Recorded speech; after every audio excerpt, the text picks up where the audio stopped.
The Influencer's Edge is brought to you by the Rapid Sales Accelerator. If you're ready to skyrocket your sales by 30% or more in just 90 days, then you need to claim your free training right now.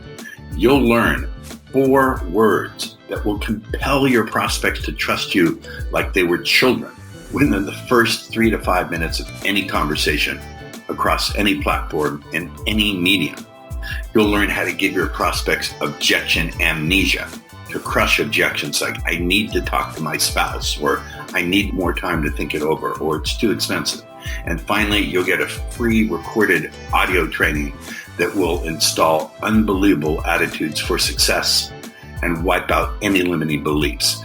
So if you'd like to claim your free training now, go to www.paulrossbook.com. Do it before your competition does it now.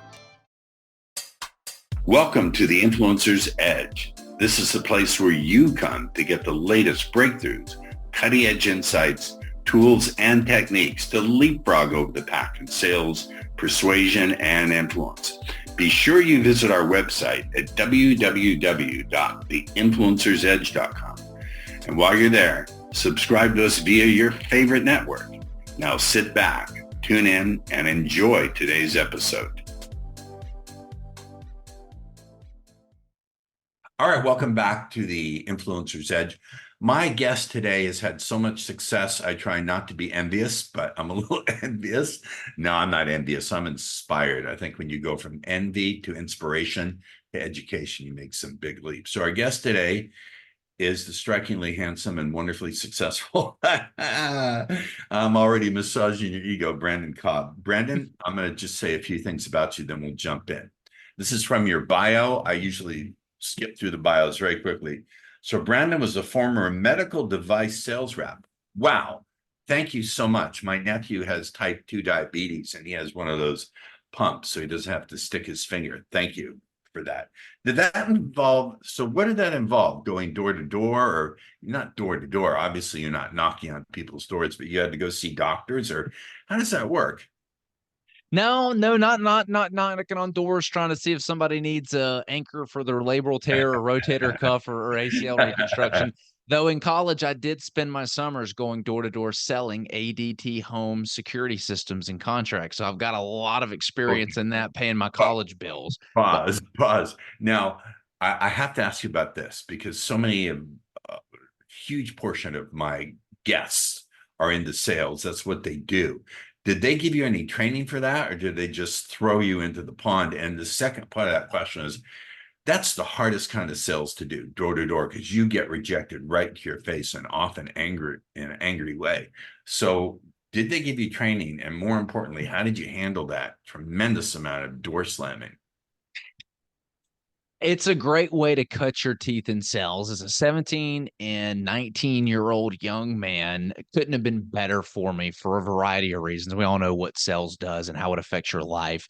But I got 2 days of training where it's basically the same pitch. And so you follow the manager for a day, you follow someone else for a day, and you can get any training you want anytime. In other words, you can go and follow the manager side by him or some of the top performing guys, and you can kind of hear them speak. So there's as much training as you want available. Every morning we would have a meeting, and there's usually some kind of role play we would do. We would go over some common objections. So they did a really good job of training us on the job. But yes, it's a lot of getting out there and banging on doors and a lot of rejection and a lot of like pick yourself up attitude and go on to the next one. Great way to cut your teeth. And you became a fund manager and licensed general contractor in Tennessee. Guess how much he managed, ladies and gentlemen? Not 1 million, not 10 million, 22 million smackolers of new development annually in entry-level first-time home buying, housing, and build-to-rent communities. A build-to-rent community is essentially a very large apartment development. Is that what we're talking about? Because we have them all over San Diego and they keep putting them up. Yeah, a little bit different than apartments, where in apartments, you can't sell the individual units. You're going to have to sell to some kind of institutional buyer Got or, it. other investor. Whereas build to rent communities, we can not only rent it out and sell it as a multifamily unit, but we can also sell it to individual people as well. All right. And you also were the REI Wealth, you were on REI Wealth magazine cover, Reality 411 magazine. You've been quoted and published in Forbes. All right. We're going to talk today about creating passive income from real estate without quitting your job. And my first challenge to you is this whole idea of passive income. I know what that's like in real estate because it's essentially you get to collect rent. Well, I'll have you unpack that. But passive income is such a buzzword in internet marketing. I know that's not what you're doing in any stretch of imagination.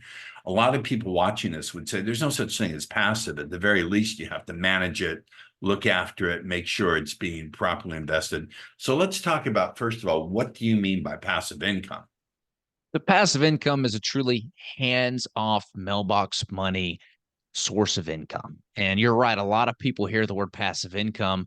Single family rental properties are probably the number one kind of hottest topic when people think, oh, passive income. I'll just get some rental properties and collect checks. And then they become a landlord and realize, oh my gosh, there's all these toilets that go wrong. I mean, even if you have a property management company, you're having to manage the property management company or approve the stuff that is over their threshold that they can approve. And so it's very, very hands-on. It is not passive. It is an active role. What we do is we source institutional grade investment opportunities for Main Street. In other words, investment opportunities that used to be reserved for the big Wall Street firms that are now available to Main Street investors via a syndication, which is just a fancy Ah, way of saying people can pool their money together to purchase large apartments, large developments. And then in these passive syndications, there's a sponsor and operator that basically does all the work for the investors. That's me. We're the guys going out, finding the deals, managing the deals, sourcing the deals, operating the deals, so that all the investors have to do is invest their money and sit back and collect checks. Now, of course, I always encourage people before they invest. Yes, you need to do your homework. You need to properly vet the deal. You need to properly vet the sponsor. Just don't just go and give everyone some money. And I've got an ebook on our website that allows people to do that if they're green to it and have never done it before. So there's a little bit of work, but once you invested, it is truly passive. now, do you, a lot, for me, I don't want to, I like to invest in things that are very, very simple that don't require me to figure stuff out. I won't say what I'm invested in. It's gotten a huge return as inflation goes up and a lot of money is pumped into the system. You could probably guess what it is. We'll talk about it off the air. That said, if I came to, I actually was on someone's podcast who does the exact same thing. I was the guest on his podcast. But what I want to ask you is what are some of the keys for people when they vet an opportunity to see that, yes, this is a really good idea? Because that way of clear thinking, of making good decisions, maps over into any business. A lot of the people watching this are entrepreneurs and they run their own businesses. And one of the things I say that is not caught, everyone teaches motivation, everyone teaches enthusiasm, everyone teaches supposedly learning from your mistakes, but no one teaches how to make good decisions. So, what are the guidelines that you give people to know they're making a good decision when you're presenting a syndication opportunity to them? Because this is something that maps over to everything. Yeah, there's two big variables here, right? And you can go down the rabbit hole as far as you want, but really what you need is just a simple formula to say whether or not you need to continue going down the rabbit hole. And it comes down to two things: the person that you're investing with, the sponsor, the operator, and the deal itself. It doesn't matter if one of those two things stink, then it's not going to be great, because you could have the worst deal in the world and not even the best operator is going to be able to bring it back to life, right? Or you could have the best deal in the world, and if you have a very poor sponsor, very poor operator that doesn't know what they're doing, they can turn that good deal into a very bad deal very quickly. So, real quick, high level, how to vet the operator, the person that you're investing in. One is, multiple calls with this person. Nothing's better than your gut, right? Doing a background check, making sure that they had the experience that you want. If this person's only been in business for, 2, 3, 4, 5 years, hasn't been through any kind of crazy cycles, then, that might be something to look a little bit more into. The more experience, obviously, the better. But you want to make sure that they have actually done the thing that they're talking about, because there are a lot of programs out there that a lot of gurus travel and everyone's a real estate investor and a sponsor now, and they go raise money and they're trying to figure it out. So making sure that you have vetted the past opportunities that the sponsor is saying that they've done. And it can't hurt to talk to a few investors that have been there. So, we make our investors, available to talk to people. Some are like, hey, give them my phone number. We're fine. So it helps to talk to people who've actually invested with this Right. person, and not just once or twice. I'm talking about 5, 6, 7 years, like some of our investors have been with us for. You want to talk to someone who's been with them a long time.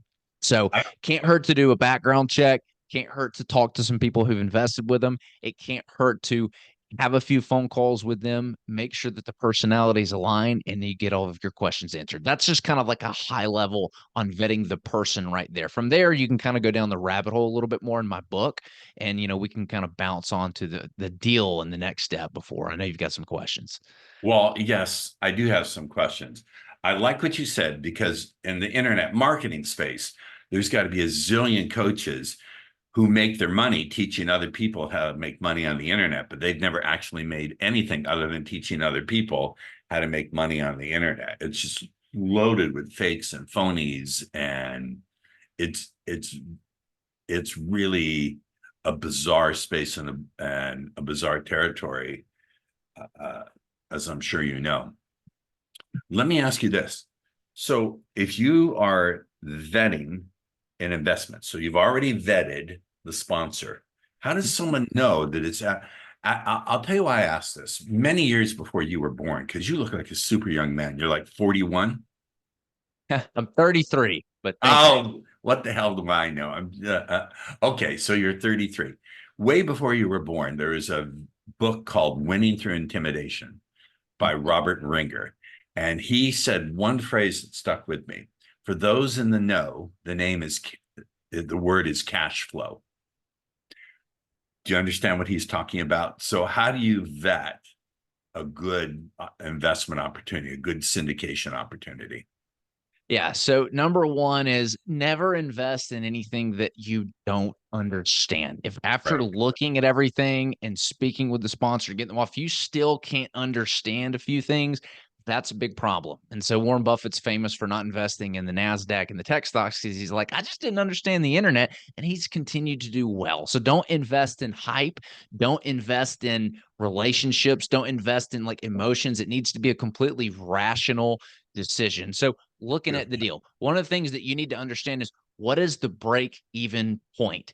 For a lot of these single family homes that we build and sell, we're about to acquire a commercial building here.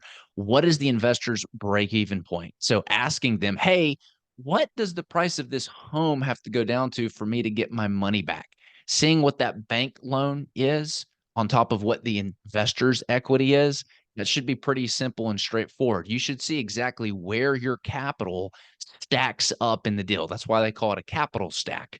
And so you need to know what your break even point is. If it's a commercial deal, cash flow, like you said, what do the rents have to go down to, or how many tenants have to exit before the building starts experiencing negative cash flow? In other words, the rent's coming in, can't pay its bills. That is the most important thing that honestly, I don't see a lot of sponsors highlighting that, because when people are doing their pitch decks and rah-rah and raising capital, it's all about the good stuff, right? Very few will actually highlight the risks, because again, it's like you're talking bad about your investment that it has risk. They all have risk. Every single investment out there has risk. So looking at the deal, making sure you understand the break-even point.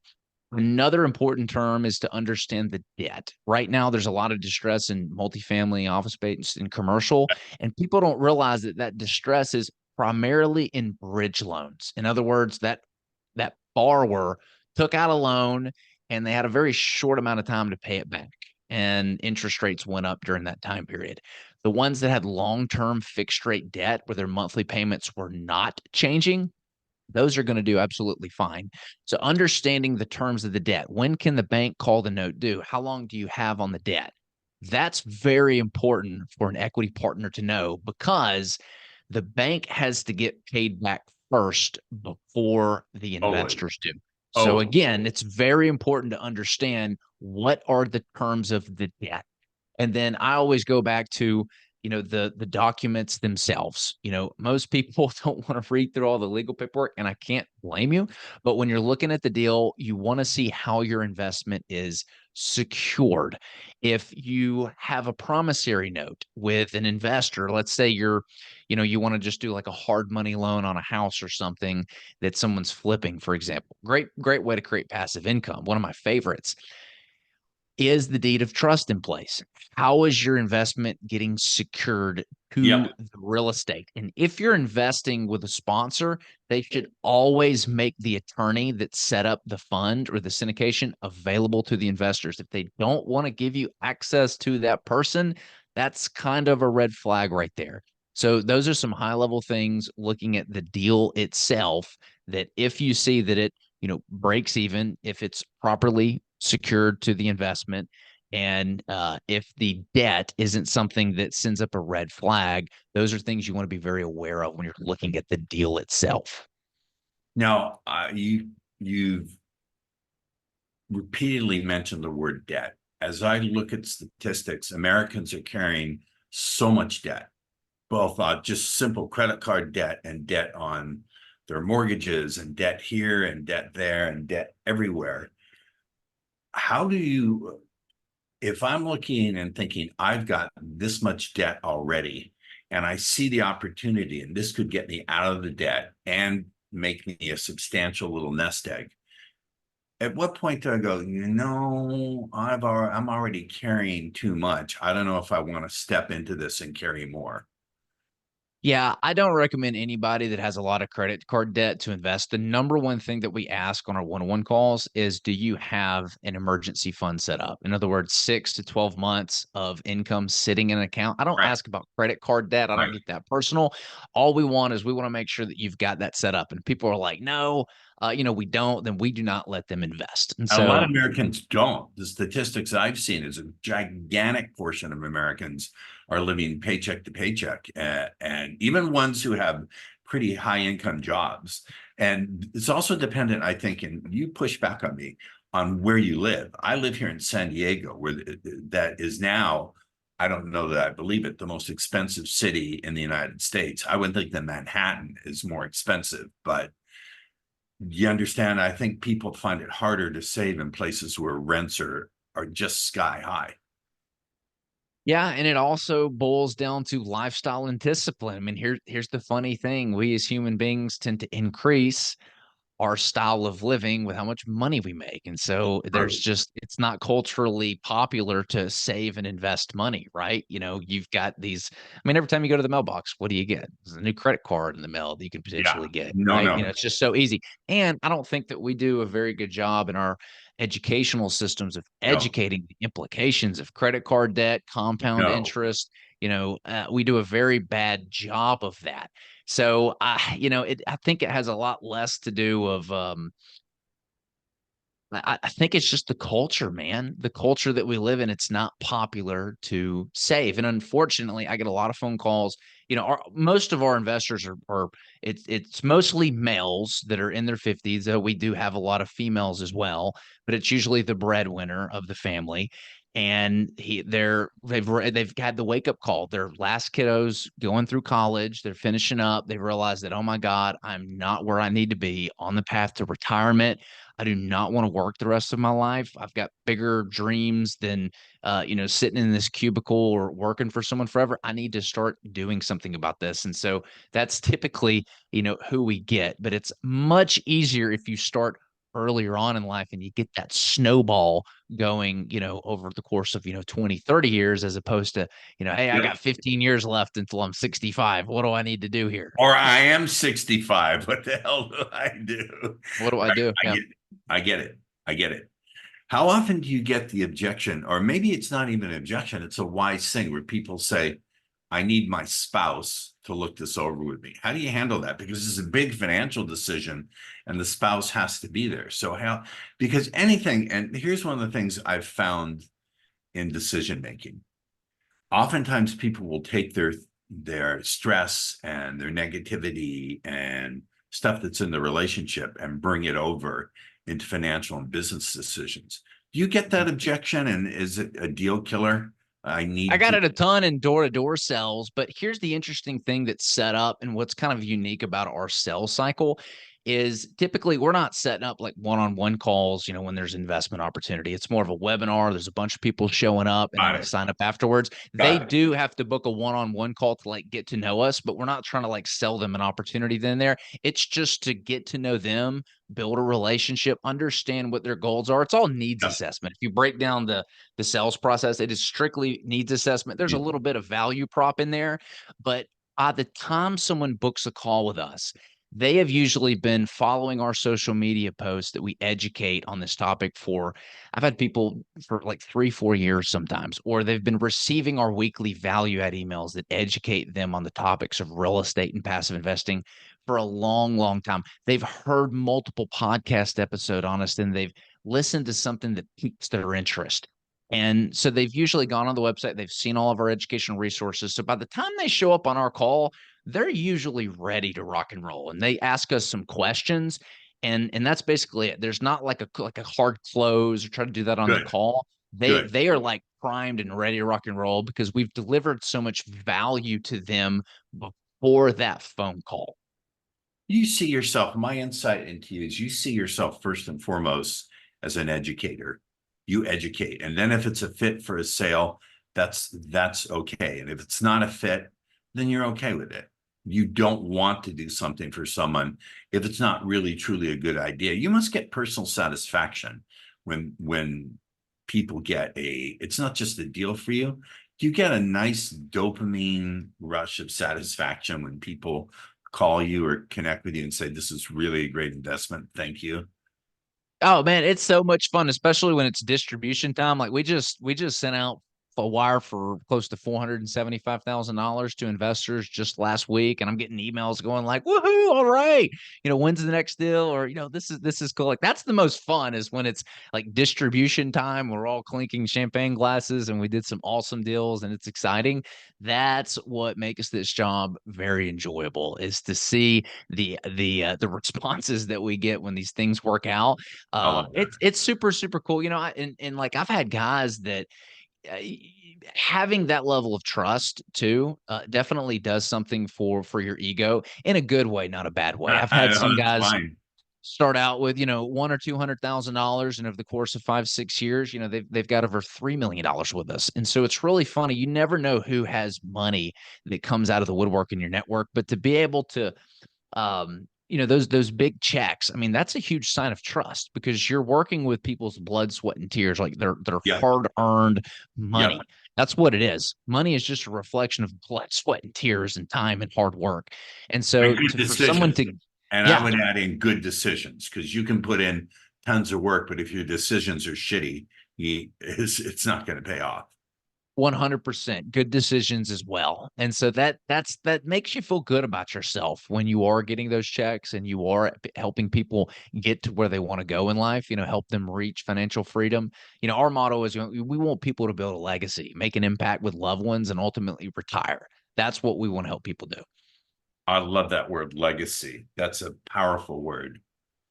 Well, thank you. You've been a fantastic guest. Now, I know based on what you've said and based on the goal that you've shared, people want to stay in the conversation with you.